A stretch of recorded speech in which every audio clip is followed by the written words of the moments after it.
Саламатсыздарбы? Нур ТВ каналында жаңылыктар топтому. Акыркы сааттардагы жаңылыктар менен таанышып алыңыздар. Бүгүнкү чыгарылыштан кыскача. 23 жаштагы жигит чындап эле Нарындын мэрі болуп дайындалдыбы?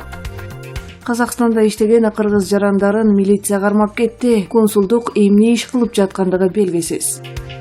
Айылда орнотулган такчанын баасы 250 000 сомду чапчыдыбы?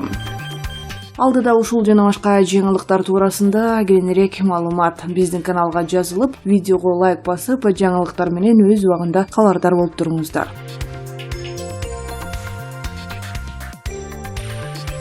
Кыргызстандын Улуттук банкы бүгүн 17 майда мобильник компаниясынын лицензиясын кайтарып алды. Бул тууралуу банктын сайтында жарыяланды. Мындай кадамга мобильник электрондук капчыгынын Улуттук банктын талаптарын бузуп келгендиги себеп болгон. Мындан тышкары, моменталдуу төлөмдөрдүн бирдиктүү системасынын лицензиясы убактылуу токтотулду. Бул дагы мобилдик капчыгына тагылган айып менен күнөөлөнүп жатат. Улуттук банк мобильник компаниясынын лицензиясын ушул жылдын февраль айында эле убактылуу чектеген. Анда электрондук капчык колдонуучулары айрым операциялар сапатсыз болуп жаткандыгын айтып даттанышкан. Мындан соң бир нече ири компаниялар булар менен иштешпей калган. Социалдык тармактарда 23 жаштагы жигит Нарындын мэрі болуп дайындалгандыгы тууралуу дагы бир жалган маалымат коомчулукту дүрбөлөңгө салды. Кечээ telegra.ph сайтына Нарын шаардык кеңеши жаш активист Солтообек Эркинди шаар мэрі кызматына дайындагандыгы тууралуу маалымат чыккан. Социалдык тармактардын колдонуучулары бул кабарды таратып, ал тургай айрым маалымат каражаттары дагы жарыялаганга жетишкен. Бул жалган маалымат тууралуу Солтообек Эркин өзү билдирүү жасады. Дайындоо боюнча кабар мынчалык тез тараган, коомчулук тез реакция берерин күтпөгөндүгүн айткан жигит окурмандардан кечирим сурады. Солтообек Эркин ак калпак күнүндө ири улуттук баш кийим чыгарып, аны Гиннес рекорддор китебине киргизүүгө аракет кылган топтун катарында болгон. Учурда Нарын шаарынын мэрі Эмилбек Алымкулов болуп саналат. Нарын районуна караштуу Миңбулак айыл аймагына орнотулган береги такчанын баасы 2500 сом эмес 250 000 сомду чапчыптыр. Бул тууралуу айыл жашоочусу Талайбек уулу Камчыбек буларды айтып берди. Урматтуу Миңбулак айылынын тургундары, жогорудагы сүрөттө көрүнүп турган долуун ашуусундагы белги Нарын районунун акими Черекбаев Семетей тарабынан 250 000 сомго жасатылыптыр. Маалымат сурап кайрылганымда эч кандай катыма жооп бере алган жок. Прокуратура тарабынан дагы эч кандай чара көрүшкөн жок деп билдирди айыл жашоочусу Талайбек уулу Камчыбек.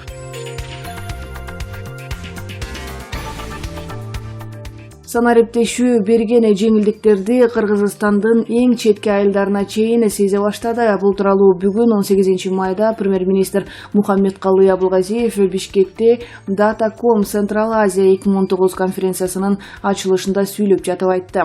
Премьер-министр Кыргыз өкмөтү элдин тиричилигин жакшыртуу үчүн ачык маалыматтар менен иштөөгө өтүп жаткандыгын, 12 мамлекеттик орган пилоттук долбоор катары электрондук ыкмага толук өткөндүгүн айтты.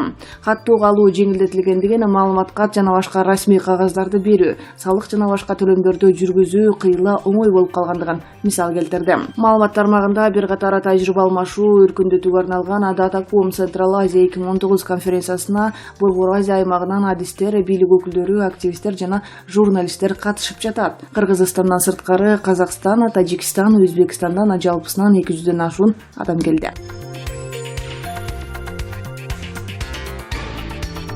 Кыргызстандын тышкы иштер министри Чыңгыз Айдарбеков Ауганстандык кесиптеши Салахуддин Раббани менен памирлик кыргыздардын маселесин талкуулады. Бул тууралуу тышкы саясат мекемесинин басма сөз кызматы кабарлады. Маалыматта жолугушуу 17 майда Тажикстандын Борбору Дүйшөмбү шаарында өткөндүгү, эки министр ал жака аймактагы коопсуздук боюнча эл аралык конференцияга катышуу үчүн баргандыгы айтылат. Жолугушууда Ауганстандын чоң жана кичи памириндеги этникалык кыргыздарды колдоо маселеси өз өзгөчө көңүл бурулду деп билдирет мекемеде. Рабани быйыл апрель айында Бишкекке келип кеткен. 2017-жылдан бери нарында жашап жаткан памирлик кыргыздардын айрымдары 2018 жылы Ооганстанга жөнөп кетишкен. Ооганстандын Памир тоолорун байырлап калган кыргыздардын 33-ü 2017 жылы нарындын Куланак айылында жаңыча жашоого ылайыкташуу сыноосунан өтүш үчүн көчүрүлүп келген. Ал жакта памирлик боордоштор кыргыз арабын үйрөнүүдө. Алар Кыргызстан менен Ооган өкмөтү түзгөн келишимдин негизинде билим алыш үчүн убактылуу келишкен. Айрымдары кыргыз бийлиги жер берип, шарт түзүлсө кайра кайтып келерин, болбосо Ооганстанда каларын айтышкан. Казакстандан Чымкент шаарындагы Автонор базасында соода тармагында иштеген кыргыз жараны элдик кабарга байланышып, 60тан ашуун кыргыз жаранын милиция кармап кеткендигин билдирди. Аларды участкалык бөлүмүнө жеткирип, бардыгынын документтерин алган соң өздөрүн кое беришкен. Биздин консулдук иш эмне кылып жататы белгисиз. Ушул көрүнүш экинчи жолу болуп жатат.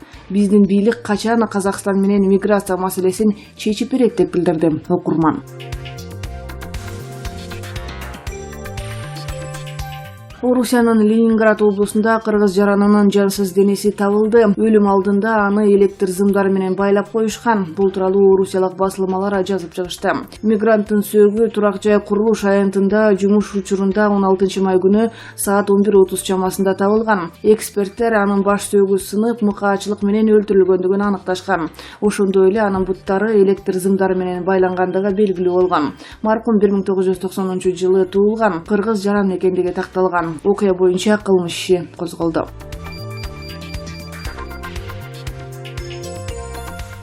Коомчулукта Кыргыз Телеком ишканасынын алдында түзүлгөн азырынча ишке кире элек КТ Mobile мамлекеттик компаниясынын жетекчилери асман чапчыган айлык алышары кызуу талкуу жаратты. Тактап айтканда, компаниянын башкы директору Нурбек Мукамбетовдун бир айлык маянасы 350 000 сом же 5 000 АКШ долларын түзөт.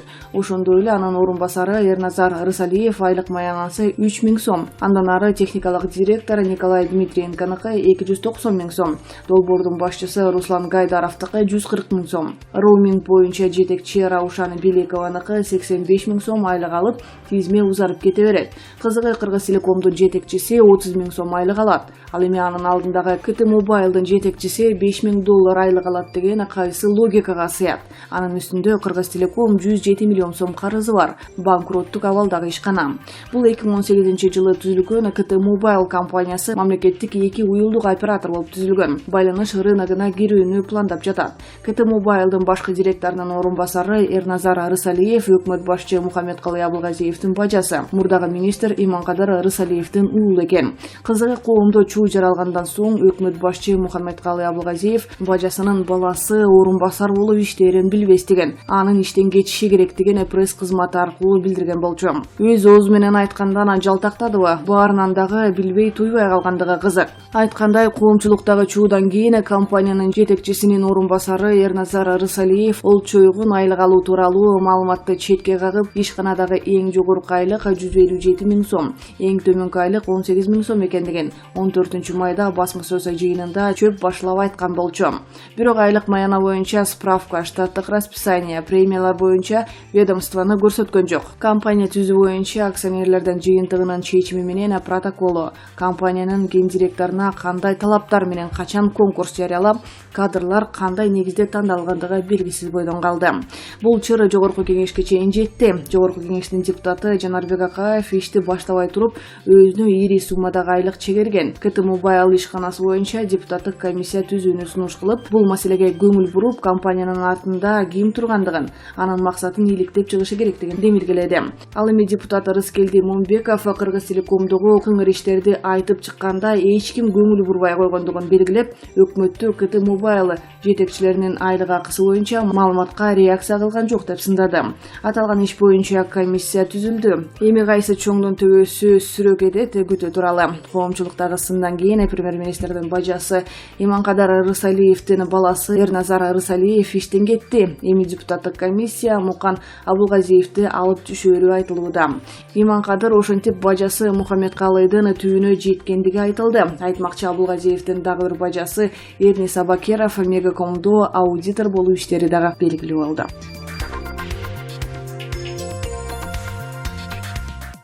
Жогорку кеңештин жыйынында депутат Бакирдин Субанбеков эл өкүлдөрү кыргыз тилинде туура эмес сүйлөп жаткандыгын билдирип, парламентти бүт кыргыз эли карап отурат. Депутаттар кыргыз тилинде туура эмес сүйлөйсүңөр деп кайрылгандар бар. Кээ бир депутаттар барайлы, алайлы, берейли деп сүйлөшсө, айрымдары баралы, алалы, берели деп сүйлөшөт. Ушунун кайсынысы туура деп сурады. Филология илимдеринин доктору Сыртбай Мусаев ушунун бардыгы китепте эрежелери менен жазылып тургандыгын эскертти. Ошол китепти окуган киши чоң болуп жатат. Анын эмнесин жашырабыз? Министрлер, депутаттар тил эрежелери жазылган китепти окушпайт. Элдин алдына чыгам деген адам өзү өнүгүшү керек. Баралы, алалы, берели деп сүйлөгөн туура болуп эсептелет деп билдирди Мусаев.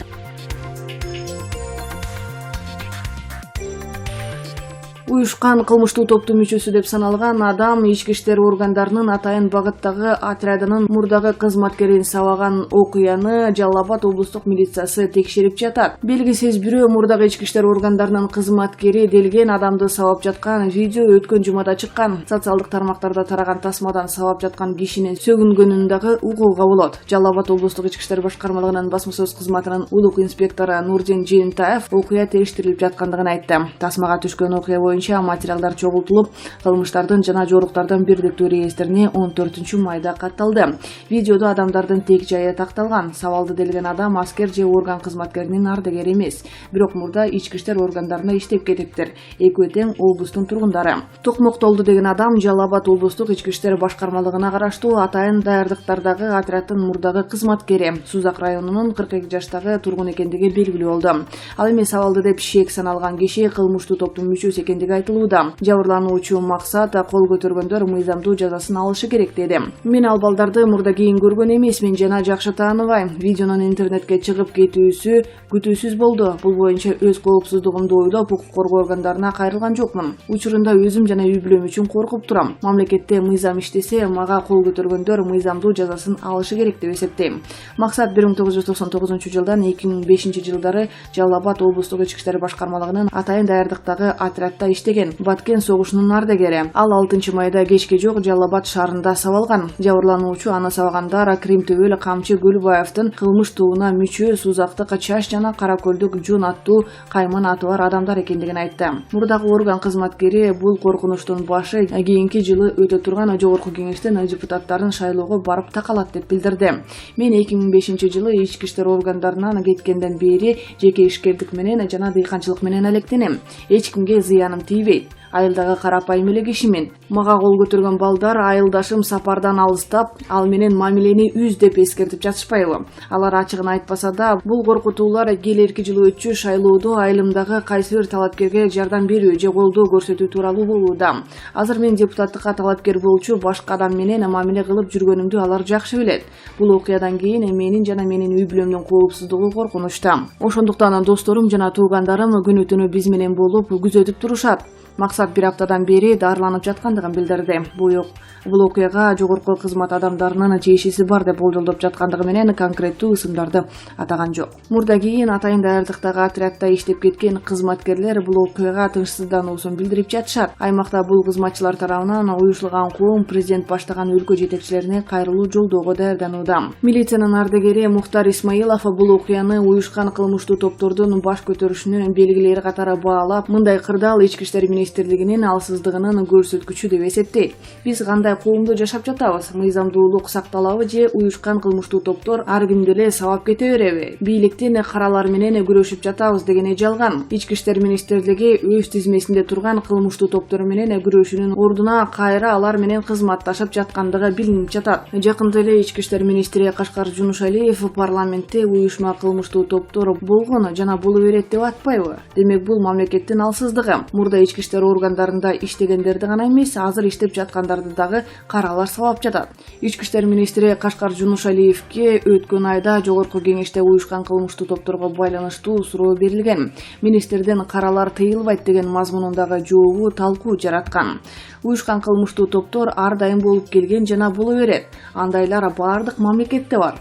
Биз алар боюнча иш жүргүзүп жатабыз. Мындай топтордун кылмыш кылганы бардык мүчөлөрү мыйзамга ылайык жоопко тартылат. Кылмыш кылып отурбай жүргөндөрдүн эч болбогондо бирин атап бериңизчи. Ал эми Совет доорунан калган уюшкан кылмыштуу топ бул өздөрүнүн жазылбаган мыйзамдары менен жүргөн криминалдык чөйрө. КМШнын айрым өлкөлөрүндө жарандык бул топко мүчө болгондугу аныкталса эле ал жазага тартылат. Ал эми Кыргызстанда ушуга окшош мыйзам долбоору парламенттен колдоо таппай келет. Президент Сооронбай Жээнбеков азыркы кызматка келгенден кийин Коопсуздук кеңешинин жыйынында уюшкан кылмыштуулукту жогорку кызмат адамдары калкалап жатат деп айткан. Ага күрөштөн натыйжа чыкпай жаткандыгын коррупция менен байланыштырган.